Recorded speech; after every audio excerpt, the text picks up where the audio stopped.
गीता का तीसरा अध्याय। अर्जुन ने पूछा, हे जनार्दन, यदि आपके तप से कर्म से बुद्धि श्रेष्ठ है तो केशव मुझे इस घोर नरक में क्यों लगाते हो? मिले हुए वचनों से आप मेरी बुद्धि को भ्रम में डाल रहे हैं।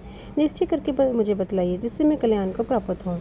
श्री कृष्ण जी बोले, हे निष्पाप अर्जुन, मैं पहले समझा चुका है कि इस लोक में दो प्रकार की निश्चय कही है। एक तो सांख्य वालों का ज्ञान योग और दूसरा कर्म योगियों का कर्मयोग।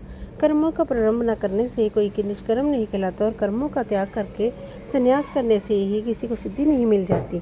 मनुष्य क्षण भर भी कर्म किए बगैर नहीं रह सकता। प्रकृति के गुण ही सब मनुष्य को कुछ न कुछ कर्म करने में लगाते हैं। जो अज्ञानी कर्मेंद्रियों को रोककर आत्मचिंतन करने के बहाने विषयों की चिंता करता है वह पाखंडी मिथ्याचारी कहलाता है। हे अर्जुन, जो इंद्रियों को मन से दमन कर और विषयों में प्रवृत्त न होने देकर उनसे कार्य लेता है वह कर्मयोग का व्यास कहलाता है और श्रेष्ठ कहलाता है। अपने धर्म के अनुसार नियमित कर्म करो, क्योंकि कर्म न करने से कर्म को करना अच्छा है। बिना कर्म किए तुम्हारे शरीर का निर्वाह नहीं हो सकता। हे कथन्य, यज्ञ के निमित्त किए जाने वाले कर्मों को छोड़कर जितने कर्म हैं उनके करने से मनुष्य को बंधन होता है। अतएव तुम फल की इच्छा त्याग कर यक्ष के लिए कर्म करो। सृष्टि के आरंभ काल में ब्रह्मा जी ने यज्ञ सती प्रजा को उत्पन्न कर प्रजा से कहा था कि यज्ञ आदि कर्म करके बुद्धि को प्राप्त होंगे। यही सब कर्म तुम्हारे निमित्त कामधेनु होंगे। इस यज्ञ तुम देवताओं को संतुष्ट करते रहो और देवता भी तुमको संतुष्ट करेंगे। इस प्रकार परस्पर बर्ताव करते हुए तुम और देवता कल्याण को प्राप्त होोगे।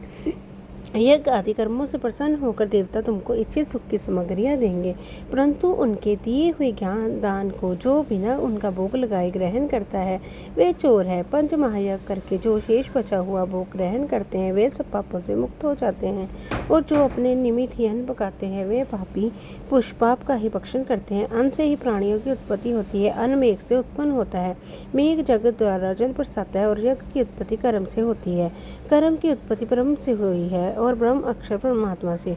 इस कारण सदा सब पदार्थों में रहने वाला जो ब्रह्म है वह सबको जगों में वस्तुत है।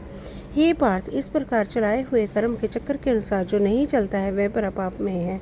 जो पुरुष आत्मा में ही रत रहता है और आत्मानंद अनुभव से तृप्त रहता है उसे कुछ भी कार्य शेष नहीं।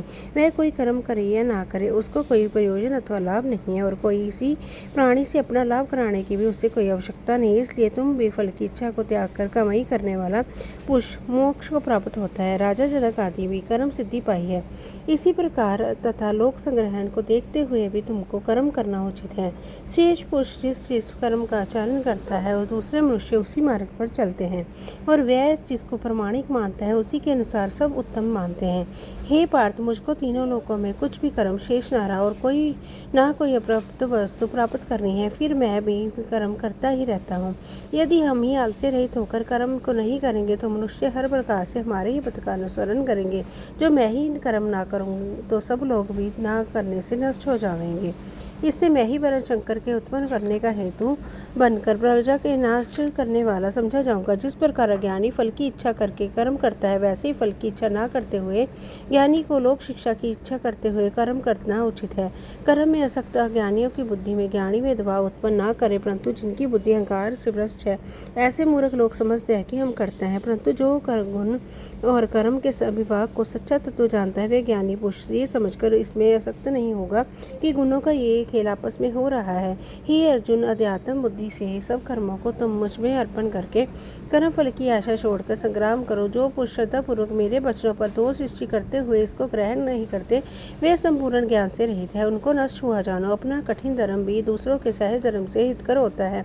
सब धर्म में मरना भी कल्याणकारक है, परंतु अन्य धर्म भयानक है। अर्जुन बोले, हे कृष्ण, पुरुष को पाप करने की इच्छा ना होते भी कौन उसे बलत पाप के मार्ग में प्रवृत्त करता है? श्री कृष्ण जी बोले, हे अर्जुन, रजोगुण से उत्पन्न होने वाला काम और क्रोध को मनुष्य को पाप मार्ग में ले जाता है। इससे करके उत्पन्न इच्छा कभी तृप्त नहीं होती। ये महापापी और घोर शत्रु है। जैसे धुआं से अग्नि, धूल से दर्पण और झिल्ली से गर्भ का बालक ढका रहता है, उसी प्रकार विषय की इच्छा से आत्मज्ञान ढका हुआ है। हे कुंती पुत्र, इस शत्रु काम को करके ज्ञानियों का ज्ञान आश्रित हुआ है।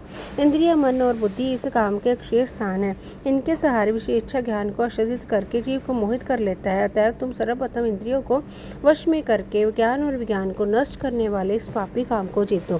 कहते हैं कि इंद्रिय प्रबल है और इंद्रियों से भी प्रबल मन है। इस प्रकार जो बुद्धि से परे है इस आत्मा को जानकर निश्चयात्मक बुद्धि द्वारा मन को निश्चल करके हे महाभाव, तुम उस दुर्धर शत्रु काम को को जीत लूँ। इति श्रीमद्भगवद्गीता में विद्या योग शास्त्रे श्री कृष्ण अर्जुन संवादे आत्म संयम कर्म योगो नाम तृतीयोध्याय। जय श्री कृष्ण, जय श्री कृष्ण, जय श्री कृष्ण।